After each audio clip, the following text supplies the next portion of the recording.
Good morning, next gen investors.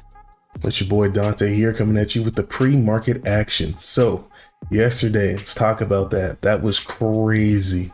Grand pump out of nowhere. For everyone that was there in the Discord, we were freaking out. The green candles, we just completely reversed, bouncing off the low of the day as soon as the Fed rates news came out, saying they're going to keep inflation around 2%. That is their target for average inflation. So what exactly does this mean? First off, our boy Powell, he did it. He gave the market the power pump, the Powell pump. I'm calling it the power pump pill. He convinced the market that they won't consider any kind of inflationary measures or rate changes until 2023. At least that's what he has. And then he gave guidance, or inflationary guidance for the year, basically saying that what they're going for is average inflation over time and not necessarily worried about these little spikes of inflation that we see across the board. And if you think about it, he's got it right. When we first pass a stimulus package and everybody has money, they're going to spend that money, right? Whether it's on bills or food or whether they go out or whatever they spend it on, even on stocks, that money's going to circulate. There's going to be a little bit of inflation going forward. But then if you think about last year when we had the stimulus package passed in, what is it, in the beginning of the year, and then Congress didn't pass anything else until the end of the year, you saw the discrepancy between the economic numbers between who was spending money and who wasn't. It was much on the lower end towards the end of the year because, well, people ran out of money. And so we see these spikes of inflation come up when, we pass big stimulus packages, but then afterwards it kind of mellows out because the money gets spent. And that's sort of what he was saying yesterday during that whole speech, is that, he pretty much stuck to the same mantra, but he was able to say it in a way that I guess the market liked, because we ended up jumping up like $4 or $5 off of the lows here in the midday session. So here in the pre-market, we're actually coming back down to that support level that we bounced off of. We bounced off of yesterday here, the 330s. We came down here, we mellowed out, and then we jumped. So it's going to be interesting to see, because you also have to keep in mind, guys, that the option expiration is still here this weekend. So we're going to be choppy. You're going to see these big moves. We're going to be choppy. So you're going to see these big moves, the up or downside here with these option expirations. So we really don't know how this is going to play out. Even with the Powell pump from yesterday, what we really need to see is how the market digest the Powell pump pill.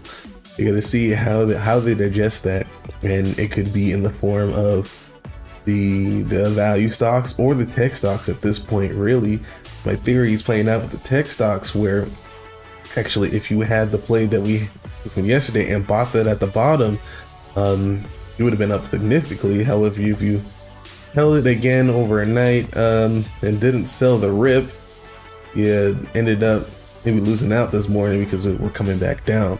So the name of this game is, in the choppy seas like this, is literally just buy the dip and sell the rip. We're looking at dipping today, so just be careful, guys, coming into this weekend, because we still don't know how the market's going to digest everything.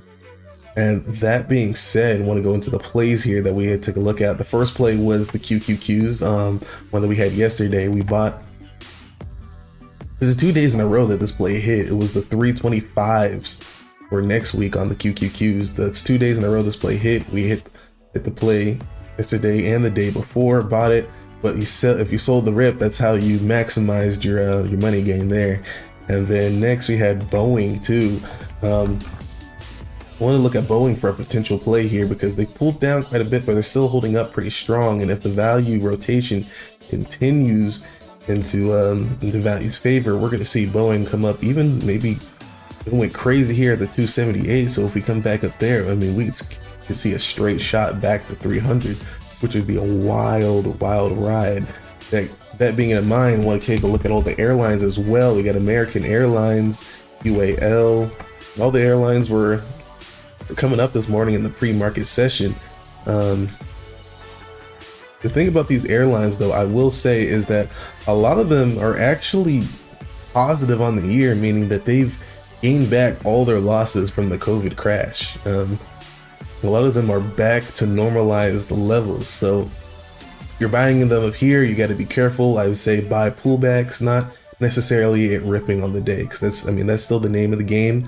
It's still going to be a choppy seed, but even though we're rotating to a little bit of value today, even with the banks this morning, keep an eye on those. We got Bank of America up, JP Morgan as well, and I believe Citigroup all up this morning in the pre-market session. So just keep in mind that, the rotation here is still oscillating back and forth between tech and value, and we don't really know who's going to be the clear winner coming into next week. We'll definitely have our answer by Monday after this digestionary period starts.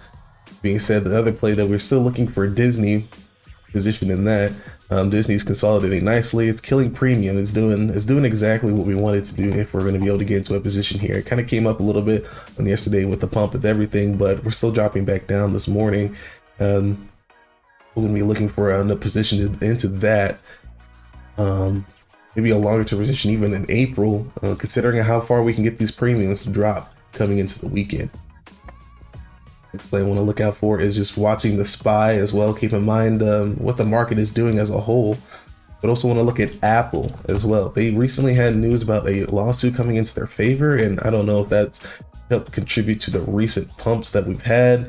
We went to 127, which was a crazy pump. If you had the 125, held the 125s from the first call out that we had 2 days ago, that ended up being $2 in the money, and you would have been able to sell that right in the money here. So we kind of came up there, but it wasn't as great as velocity as we had last time, even with the Powell pump. So that being said, watch to see if it breaks down below this level and makes a new low from the previous low of the day, because that will signal that there's more downside to come. So watching how this holds up in the market. Next, I want to take a look at Roblox and Snapchat and Pinterest. So Roblox, they're coming down on a pullback, so this might actually give you a chance to get in here. So that meets the criteria of a good IPO to buy into. And again, with the options, it's going to increase the volatility. Good or bad, the volatility is going to be increased with these options here. So they could pull the stock upwards, downwards violently, but Kathy Wood likes it. I mean, that could get the hype around it. So I'd say buy on pullbacks here, but be careful because it is a newer stock, so don't know how to price in the options. You can maybe even sell premium. That might be the move on a big downside movement. You could sell the puts rather than buying the calls, and then take advantage of the premium that is mispriced because they don't know how to price it. And then Snapchat and Pinterest, you're taking a look at them. I love Snapchat. Like I said, they could have a retest back into their meander back into the 70s, but I'm a buyer of pullbacks on this one. Again, not chasing the rip. We came up here, looks like almost like a double top here, so we're going to be careful buying tech while it's up here at these levels. Wait for it to come back down, as well as Pinterest. You're basically trading the same stock with Snapchat and Pinterest. As you see, the chart looks very similar because they basically move together. That's just how they move. It's the correlation, the sympathy, as well as Twitter with them. Twitter usually runs a little bit if Pinterest and Snapchat are both running on the same day, so you can use that as a correlation as well. Lastly, we're looking at IWN. As I mentioned this stock before, it has this ETF is very, very strong. I like buying this one on pullbacks. I'm down to the 230. That's not a very big pullback considering it's where today. So again, they did really well the past few days, especially since Penn Gaming, which is one of their higher holdings, actually got added to the S&P 500, and you saw they rocket up into 142. So Penn Gaming, I'm also a buyer of pullbacks here, but we're gonna let it settle, the dust settle a little bit here, because it just did have that big old run up and added into the S&P 500. However, also want to keep in mind that just because it's added to the S&P 500 doesn't mean that it's going to run, because if it's a smaller component of the S&P 500, which it is, compared to the ETF that it was in before, they're actually going to hold less of it, meaning that the price, it's a net sell, which means the price is coming down. So we're going to be watching this and looking for a position in this after it finishes consolidation. Don't want to catch a falling knife, but on the downside, I do like Pin Gaming for a buy, as well as DraftKings, which is the correlation because it's also the gambling stock. Usually you can see these two running together on the same day. DraftKings is actually not that far from its all-time highs. Held up pretty well through all this sea of volatility, with the rotations back and forth, maybe a little bit pumping up a little bit here because of the March Madness sympathy, but we'll see how this one plays out, and that will conclude the watch list for today. But just keep in mind, guys, buy the dips, sell the rips. We're dipping the morning, if it's aggressive dip, you think it's overdone on the SPY, we can swoop in, buy the low, and then just sell it after it rips. Just play the choppiness, because we still have this option expiration this week. That's how you're just going to want to play it. You're just going to want to swing it for the fences or just day trade it, but don't hold the bag. That's it.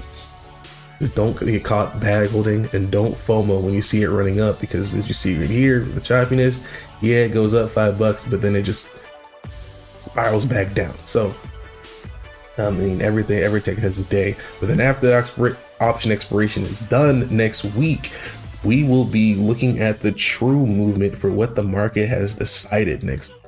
What they decide is going to win or fail with this power up pill, what they decide to pump, how it's going to move. It may move the market up as a whole, but so like the previous days where you just saw everything run up together.